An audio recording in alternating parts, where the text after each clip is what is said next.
Students, तो next video पे कुछ एट्रीब्यूट्स को हम कवर करेंगे जो सीरीज के लिए काम करते हैं।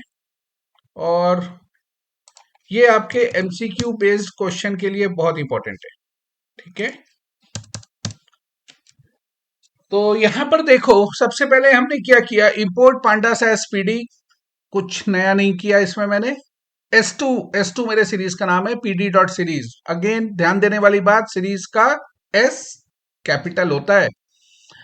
यहाँ सिंपल जो डेटा है उसको मैंने लिस्ट के फॉर्मेट में उठाया, रख लिया। 10 11 12 13 14 ये वैल्यूज कुछ भी हो सकती है। मैंने अभी डमी कुछ नंबर्स उठाकर रख लिया। ठीक है, स्क्वायर ब्रैकेट में बंद कर दिया हूं।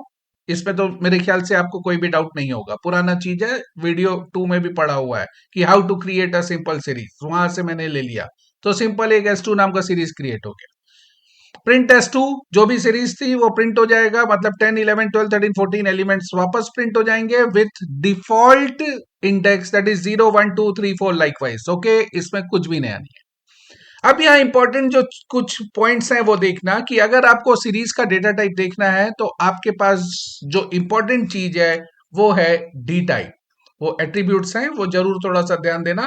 डी टाइप कैपिटल लेटर नहीं है, स्मॉल लेटर पे देखो S2 डॉट डी टाइप। तो वो आपको क्या बताएगा, इसका डेटा टाइप आपको देखकर ही समझ में आ रहा है, int 64 होगा। ओके, बहुत इंपॉर्टेंट और बहुत जरूरी चीज जो समझना है इस टॉपिक या इस वीडियो पे, वो है शेप और साइज के बीच का डिफरेंस।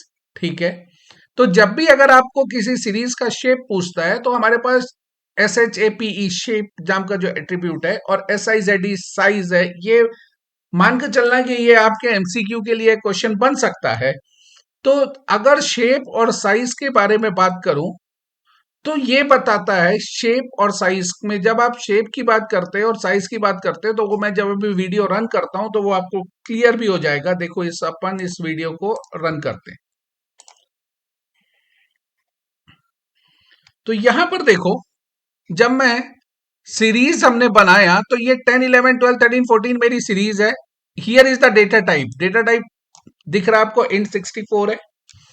जब मैं शेप की बात करता हूं तो यहां टोटल नंबर ऑफ एलिमेंट्स जो है वो है हमारे पास 5। एक चीज स्टूडेंट्स बहुत दिमाग पे फ्रीज कर लो इस बात को कि जब भी शेप होता है तो आपको सिंपल ब्रैकेट के अंदर टोटल नंबर ऑफ एलिमेंट्स जो भी आपके सीरीज में अवेलेबल है और उसके बाद ये कॉमा लगाना कंपलसरी है। ठीक है, जब भी शेप की बात होती है तो सिंपल ब्रैकेट या सिंपल पैरेंथेसिस के अंदर आपको टोटल नंबर ऑफ एलिमेंट्स जो आपके सीरीज में है वो लिखेंगे। जैसे कि यहां पर 5 एलिमेंट्स हैं आपके पास, आप या जो वैल्यूज है, और उसके बाद कॉमा लगाना बिल्कुल नहीं भूलना, एकदम कंपलसरी चीज है, राइट।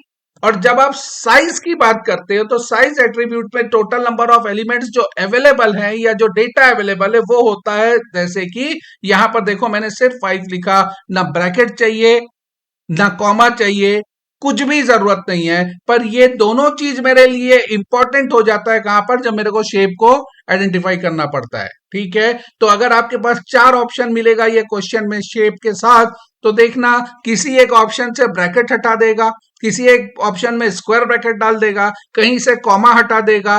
तो बहुत क्लियर रहना, बहुत स्पेसिफिक रहना कि कौन सा ब्रैकेट चाहिए और कहां पर कॉमा चाहिए। क्लियर, ये इंपॉर्टेंट है, शेप और साइज। नेक्स्ट जो एट्रीब्यूट है हमारे पास empty, S2 dot empty. Empty ये बताता है कि क्या आपका जो सीरीज है वो एम्प्टी है कि नहीं है। तो अभी तो मेरा जो सीरीज है उसमें ऑलरेडी मेरे को दिख रहा है कि 5 एलिमेंट्स हैं, तो एम्प्टी हो नहीं सकता। इसीलिए यहां पर देखो कि जब मैंने उसको एम्प्टी चेक किया तो आंसर क्या आ गया, फॉल्स। ठीक है, अब इंपॉर्टेंट चीज है एक फंक्शन जो है ड्रॉप। ठीक, जब भी आप S2 डॉट, जैसे मैंने यहां पर लिखा S2 डॉट DROP, ड्रॉप और ब्रैकेट में 2, तो होता क्या है, इंडेक्स वैल्यू 2 वहां से रिमूव हो जाएगा। कहां से, सीरीज से। और जब इंडेक्स वैल्यू 2 रिमूव होगा तो साथ में अपनी वैल्यू को लेकर रिमूव हो जाएगा। तो इंडेक्स वैल्यू 2 में यहां पर देखो क्या बैठा हुआ है, 2, जिसकी वैल्यू है 12। तो जब अगर मैं इंडेक्स वैल्यू 2 को रिमूव किया तो साथ में 12 भी रिमूव हो गया।